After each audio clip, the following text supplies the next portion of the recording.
राजा से कुछ और बना सकता है ऐसा शुक्र। नमस्कार, आप देख रहे हैं नक्षत्र दुनिया और आज के वीडियो में हम बात करेंगे शुक्र के विषय में। मित्रों, शुक्र से संबंधित आज का ये दूसरा भाग प्रस्तुत किया जा रहा है, जिसमें आज हम और अधिक सूत्रों पर विचार करेंगे और ये जानेंगे कि शुक्र किस प्रकार से जीवन की दिशा को मोड़ने की क्षमता रखता है। आज के वीडियो के माध्यम से आप शुक्र के कुछ नकारात्मक प्रभावों को भी जान पाएंगे और ये समझ पाएंगे कि कहाँ पर सावधानी बरतने की आवश्यकता है और कहाँ पर नहीं। तो ये सूत्र जीवन को प्रभावित करते ही करते हैं, इसमें कहीं भी कोई दो राय नहीं है। लेकिन अगर आप इन्हें जान गए तो आप आने वाली दिक्कतों से, परेशानियों से अपने आप को बचा सकते हैं। इसमें ये एक मील का पत्थर साबित होगा। आइए शुरू करते हैं। मित्रों, शुक्र से संबंधित आज का पहला सूत्र इस प्रकार से। शुक्र यदि कुंडली के किसी भी भाव में आकर बैठ जाएं और वहां पर नीच के मंगल से युक्त हो जाएं तो शुक्र के शुभ प्रभाव में तो कमी आती ही आती है। ये जीवन को भटकाने वाला, विपरीत मार्ग की तरफ ले जाने वाला, विषय वासना की तरफ भटकाने वाला होता है। अतः यहाँ पर सावधानी बरतना अति आवश्यक होती है। आइए उदाहरण के माध्यम से चीज़ों को जानते हैं। देखिए, कुंडली के किसी भी भाव में शुक्र ग्रह यदि बैठे हों, वहां पर राशि देखिए आप, राशि यदि मान लीजिए 4 नंबर का राशि का अंक लिखा हुआ है और मंगल ग्रह भी साथ बैठे हुए हैं, तो मंगल ग्रह कर्क राशि में नीच अवस्था के माने जाते हैं।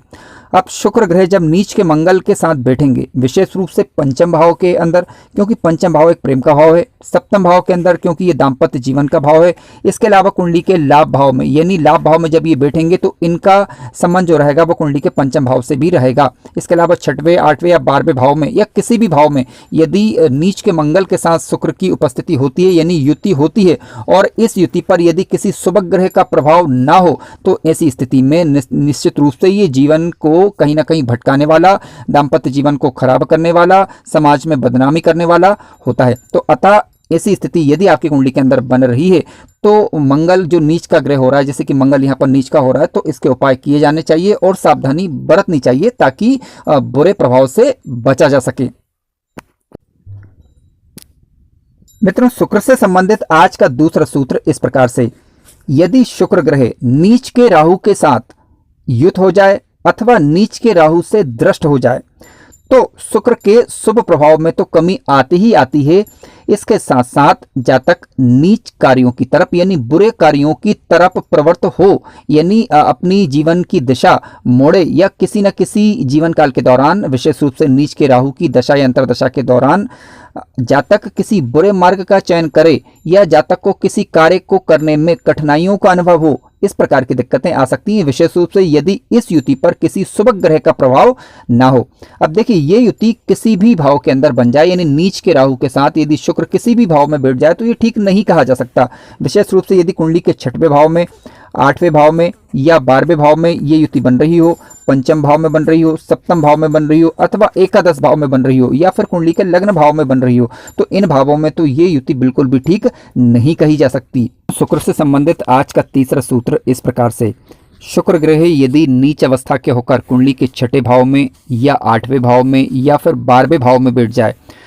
और शुक्र ग्रह की नीचता भंग ना हो और किसी शुभ प्रभाव में शुक्र ना हो, और विशेष रूप से जिन भावों के स्वामी शुक्र ग्रह बन रहे हैं उन भावों से संबंधित परेशानियां जातक को जीवन काल में देखने को मिल सकती हैं। वैवाहिक जीवन में समस्याओं का कारण ये शुक्र बन सकते हैं। जातक किसी बुरे मार्ग का चयन कर ले, इस प्रकार की दिक्कतें भी उसे महसूस हो सकती हैं। इस बात की संभावना से इनकार नहीं किया जा सकता। आइए उदाहरण के माध्यम से चीज़ों को जानते हैं। देखिए, शुक्र यदि कुंडली के 6ठे भाव में बैठे या 8वें भाव में बैठे या 12वें भाव में बैठे अथवा किसी भी भाव में बैठे, शुक्र कहीं जहां बैठे हैं वहां पर राशि का अंक यदि 6 लिखा है, यानी कन्या राशि है, तो कन्या राशि में शुक्र ग्रह नीच अवस्था के माने जाते हैं। और शुक्र की नीचता भंग करने वाले ग्रहों की दृष्टि यदि शुक्र पर ना हो, यानी शुक्र के मित्र ग्रहों की दृष्टि ना हो या किसी शुभ ग्रह के प्रभाव में शुक्र ग्रह नहीं है, तो ऐसी स्थिति में जातक को समझ जाना चाहिए कि बुरे मार्गों का चयन ना करे, स्त्री पक्ष से सामंजस्य बनाए रखे और धैर्य पूर्वक कार्य करे, यानी अच्छा और बुरा विचार कर ही कार्य करे, तो निसंदेह शुक्र से संबंधित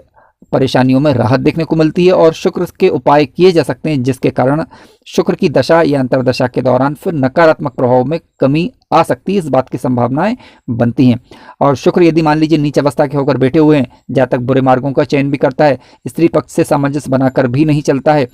या फिर कह सकते हैं कि असम्मान की भावना से उन्हें देखता है, या फिर किसी भी रूप में कोई ऐसे मार्ग को चुनता है जिससे कि समाज स्वीकार ना करे, तो फिर ये शुक्र जातक को परेशानियों में डाल सकते हैं, इस बात की संभावनाएं बनती हैं। आइए अगले सूत्र पर विचार करते हैं। मित्रों, शुक्र से संबंधित आज का चौथा सूत्र इस प्रकार से, नीच के शुक्र के साथ या फिर नीच के चंद्रमा के साथ शुक्र ग्रह की युति यदि बन जाती है किसी भी भाव के अंदर, तो ये युति कष्टप्रद, अनैतिकता को बढ़ाने वाली, समाज में बदनामी का कारक बन सकती है, वैवाहिक जीवन में परेशानियों का कारक बन सकती है, जहाँ तक कि रचनात्मकता का गुण जो उसके अंदर होता है वह भंग हो सकता है, और मन में नकारात्मक विचारों का संचार ये युति कर सकती है। तो यहाँ पर फिर सावधानी रखनी चाहिए। ध्यान रखें, किसी भी भाव में यदि शुक्र और चंद्रमा बैठे हैं तो वहाँ पर राशि अंक देखिए, राशि अंक यदि 8 लिखा है तो इसका मतलब है कि चंद्रमा वहाँ पर नीच अवस्था के माने जाएंगे, और चंद्रमा क्योंकि मन के विचार हैं और नीच के चंद्रमा होगा यानी विचारों का नकारात्मक हो जाना, नकारात्मक विचार के साथ शुक्र यदि बैठ जाएंगे तो जहाँ तक की क्रिएटिविटी भंग हो जाती है, नकारात्मक विचार उसके ऊपर हावी हो सकते हैं, अनैतिक कार्यों की तरफ जातक का रुझान या झुकाव हो सकता है, इस बात की संभावनाएं बनती हैं। विशेष रूप से यदि कुंडली के पंचम भाव, कुंडली के लाभ भाव, कुंडली के 12वें भाव, 6ठे भाव या फिर 8वें भाव में या 7वें भाव में ये युति बनती है तो बिल्कुल भी ठीक नहीं कही जा सकती। मान लीजिए इस प्रकार की युति बन रही है तो आप ये देखिए कि शुक्र चंद्रमा की, यदि चंद्रमा नीच का हो रहा है तो चंद्रमा की नीचता भंग हो रही है नहीं हो रही है, यदि शुक्र नीच के हो रहे हैं तो शुक्र की नीचता भंग हो रही है या नहीं हो रही है, यानी शुभ ग्रहों का प्रभाव इस युति पर पड़ रहा है अथवा नहीं। तो इस बात को विचारने के बाद ही हम किसी नतीजे और निर्णय पर पहुंच सकते हैं। लेकिन फिर भी यदि इस प्रकार की युतियां हैं आपकी कुंडली के अंदर तो आप प्रैक्टिकल रूप से उनकी दशा अंतर्दशा के दौरान प्रभाव को स्वयं महसूस करें। यदि वास्तव में परेशानियों का अनुभव हो तो जो ग्रह नीच अवस्था का हो रहा है तो उसकी वस्तुओं का दान करने से या उससे संबंधित उपाय करने से इस युति के बुरे प्रभाव में कमी देखने को मिलती है। मित्रों, शुक्र से संबंधित आज का 5वां सूत्र इस प्रकार से, शुक्र और शनि की युति कुंडली के किसी भी भाव में यदि बन जाए तो इस युति के कारण जातक के अंदर रचनात्मकता का गुण, कार्यकुशलता का गुण पाया जाता है। विशेष रूप से यदि ये युति केंद्र, त्रिकोण, धन भाव या लाभ भाव में बन जाए, परंतु इस युति पर यदि गुरु का प्रभाव ना हो या धनेश का अथवा लाभेश का प्रभाव ना हो तो ऐसी स्थिति में आर्थिक संकट की स्थिति बनी रहती है। इस बात को हमें स्वीकार करना चाहिए, क्योंकि देखिए शुक्र भौतिक वस्तुओं के कारक हैं, भोग विलास के कारक हैं, जीवन में उन्नति प्रगति के कारक हैं। शनि ग्रह की बात करें तो शनि ग्रह जीवन काल के दौरान चीजों को धीरे धीरे प्रदान करते हैं। अब शुक्र के कारण जातक के खर्चे होंगे और ऐसी स्थिति में धनेश, लाभेश या गुरु का प्रभाव ना हो तो आर्थिक संकट बना रह सकता है, इस बात की संभावनाएं